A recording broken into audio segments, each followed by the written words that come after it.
Welcome to Brain Secrets in the Age of the Brain. I like to call what science is uncovering about the human brain secrets. Not long ago, Asia Hudson, assistant producer of Brain Secrets, along with videographer Grant Gilmore, took to the streets with a question. If you could talk to a brain function specialist, what would you ask? We received so many positive comments from that episode of Brain Secrets that Asia and Grant went out again and brought back more questions.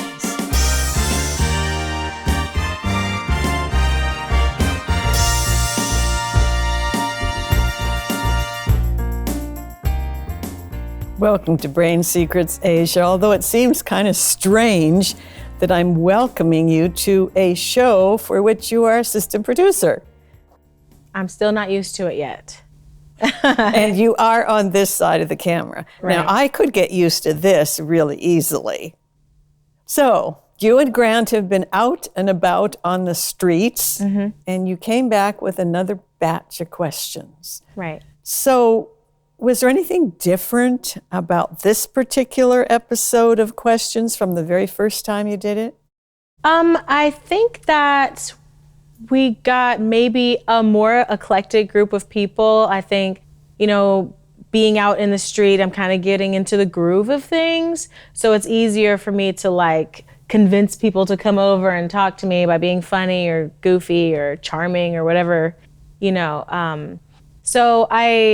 We've gotten people of different age groups now. I think that there's two older people in it, which usually we kind of get younger people who are interested. So it's really nice to have a little bit of age diversity, maybe.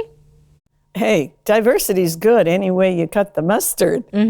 So did you've done this once before. This is your second time. Right. And I picked up that you said you were becoming a little more comfortable. Yes. We've talked about before, I'm usually behind the camera setting everything up. So it is kind of like a culture shock in a way for me to be in front of the camera and even out in the streets interviewing, because it takes a lot to put yourself out there like that, and to make people interested enough in your energy to get them to come over and talk to you. But it is a good time. And one of my favorite things is watching people fumble over the question, because they're like, oh, what question is it going to be? And they never expect it to be a brain function question. So sometimes people are like, and that's one of the funniest things. But that's real life, and Right. I love real life stuff. But you just articulated another brain secret, and that is, when you have done something once, it's always easier to do it a second time. And that's the good and the bad. Right. Because if it's a good thing you did once and you're repeating it, fabulous. If it's not such a good thing, maybe not so fabulous. Good point. And you're right. You're much more extroverted than I am, so you're much better suited than I am to going out there on the street. But it still takes, what's the word I want? It takes a little internal confidence that you'll be able to pull this off, and you're pulling it off. Thank you. I'm glad I'm using this confidence. I'm going to apply it to other ways in my life. Good. So let's check and see where Grant is on the film. So Grant, are you ready to show us some clips? We're all ready, got it queued up. All right, let's do it.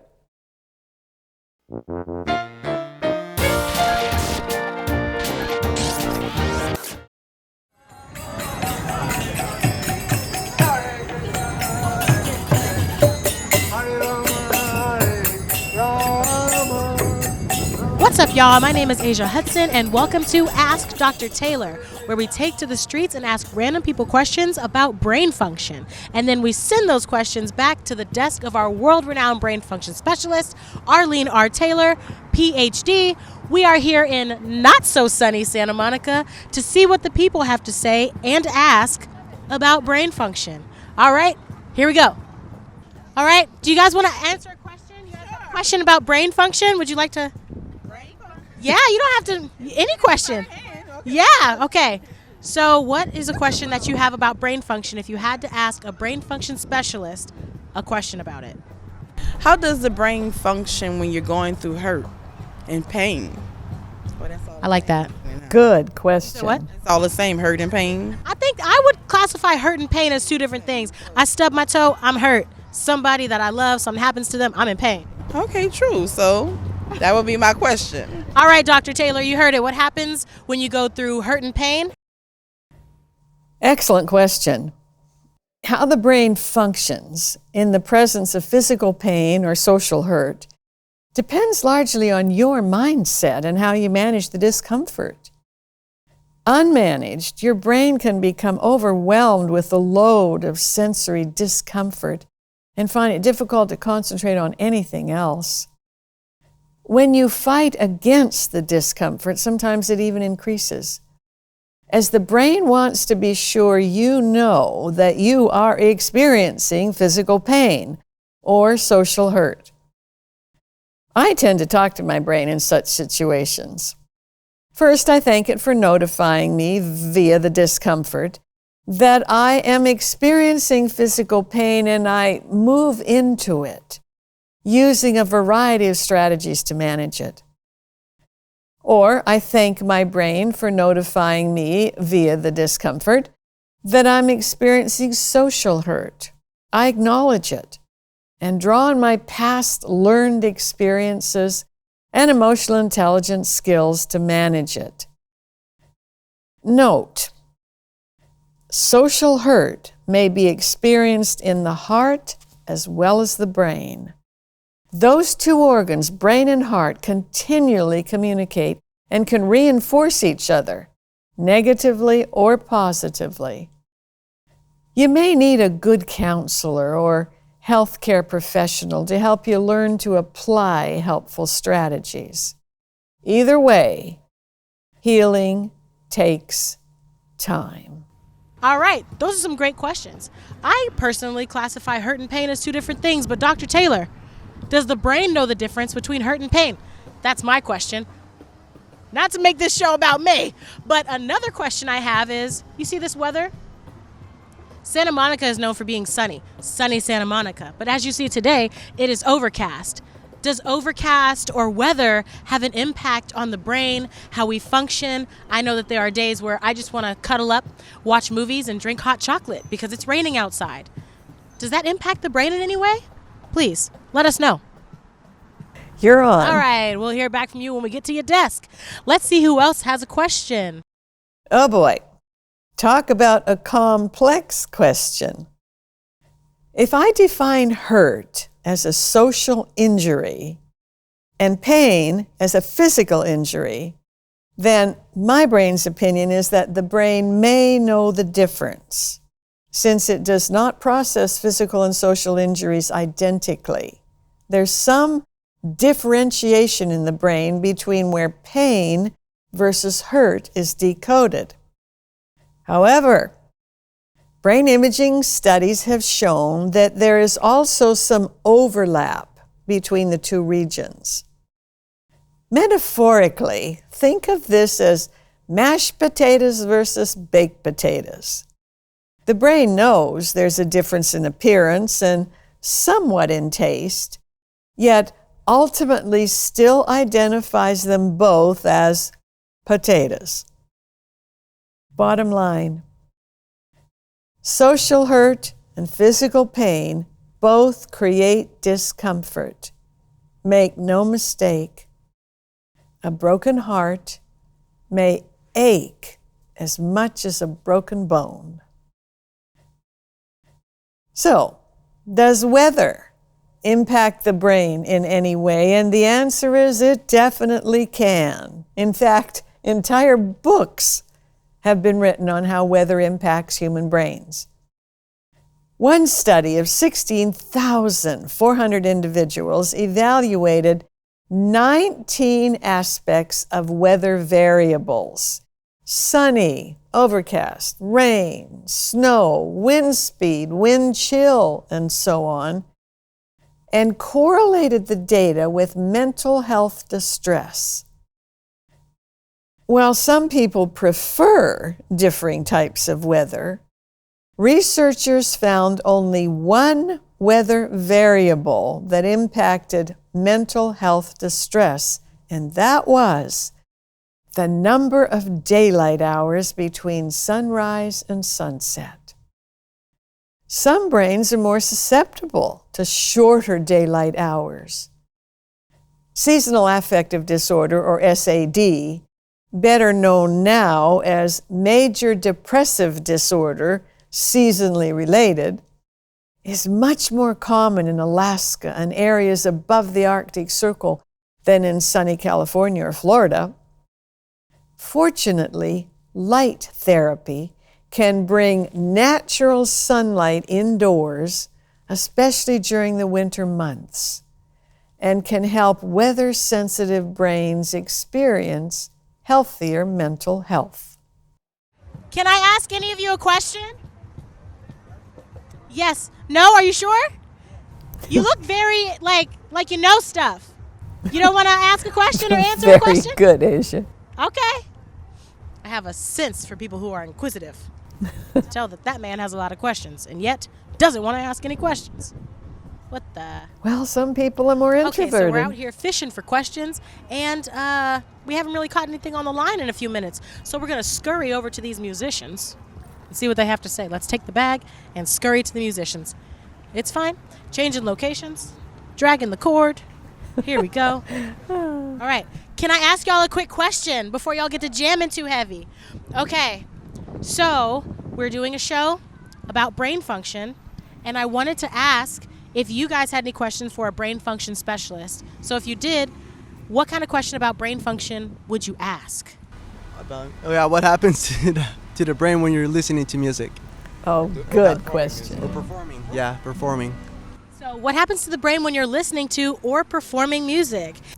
When you are listening to music, the short answer is a whole lot is happening in the brain. While ears are designed to transmit sound waves, you actually hear with your brain as it decodes and interprets what the sound waves mean. Multiple areas of your brain are engaged and activated at the same time. Here are 6 things that happen in your brain when you listen to music. 1, levels of the neurotransmitter dopamine, the feel better chemical, rise. 2, levels of the stress hormone cortisol fall, reducing chronic stress. 3, endorphins that help you feel better, also help you cope with pain, are released. Neuropeptides can improve your mood as you listen to upbeat music, while listening to sad or melancholy music can help you get in touch with your emotions and heal. And when you listen to live music, the bonding chemical oxytocin is released that helps people learn to trust one another. What happens in the brain when you are performing music? Oh my goodness! Performing music engages almost all areas of the brain at once, especially portions that decode visual, auditory, and motor activity. Brain scans have shown that performing music actively lights up almost the entire brain. Think of it like a party is going on inside the brain, complete with exploding fireworks. Music may be the only medium that at once activates, stimulates, and engages the entire brain. If you're interested in this genre, you might enjoy the book that Michael R. Hudson and I recently co-authored, Music on the Brain. And just out of my own curiosity, how long have you guys been like a band, or how long have you guys been making music? We're brothers, but we started music around 10 years ago. And we started playing, and now we jam together. I love it. I love the jam. We were over Very there like good. jamming too. So we appreciate all the sounds and all the tunes. All right, y'all. Thank you for answering our questions. Bye. Okay, traveling show. We're a traveling show today. If you had to ask a brain function specialist a question. That's a question right there. That's a question. If you had to ask a brain function specialist a question about brain function, what would you ask her? While I'm asleep, how does my brain know to keep working while I'm asleep? That's a good question. Good question. So how does your Asia. brain know to keep your body alive because you're asleep? All that, don't stop working, don't stop breathing, dream, keep everything functioning. Great questions. The brain's circadian rhythm clock, and it has a clock, is set by the sun. The brain knows when you are sleeping and when you are awake. Its job is to keep you alive either way for as long as possible. About 20% of brain cells are devoted to conscious thought. The rest of the cells are involved with subconscious thought and automatic processes. The brain stem, its formal name is the medulla oblongata, is about 1 inch long, and it links the brain to the spinal cord. You can thank your brain stem for keeping you alive while you sleep, because its job is to manage subconscious processes. This includes managing all the involuntary muscles, the ones you do not control with conscious thought. It controls your subconscious breathing from 12 to 25 breaths per minute through 1,500 miles of lung airways. It keeps your heart beating at 100,000 heartbeats a day as it pumps 5+ quarts of water through a minimum of 60,000 miles of blood vessels. On average, it takes about 16 seconds for blood to move from your heart down to your toes and back again. Likely a little longer if you're 7 feet tall. The brain stem does this while you're awake too, so you can go about your activities without having to think about your breathing or your heart beating. It's a pretty ingenious system. The brain stem is so critically important that major injuries to it can be life-threatening.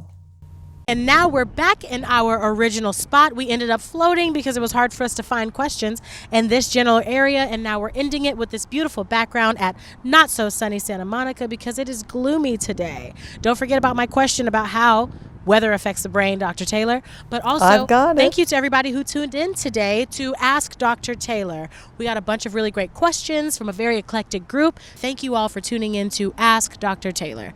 Back to you, Dr. Taylor. So that's another episode. And I had fun, Asia.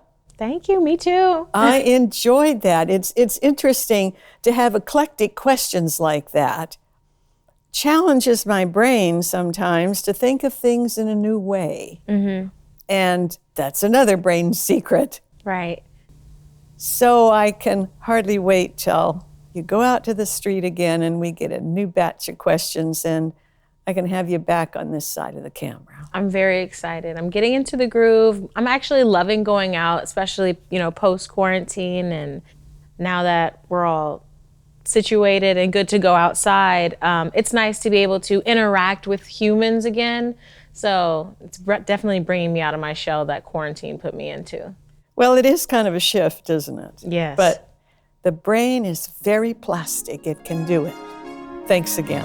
Of course. And thank you, our viewers, for watching. You may also ask a question by emailing me at thebrain@arlenetaylor.org. And I'll answer them on my weekly audio podcast, Taylor Brain Bites, or in my weekday blog. As you know, it takes a talented and dedicated team to make something successful. That's a brain secret. And I appreciate the team that makes brain secrets happen.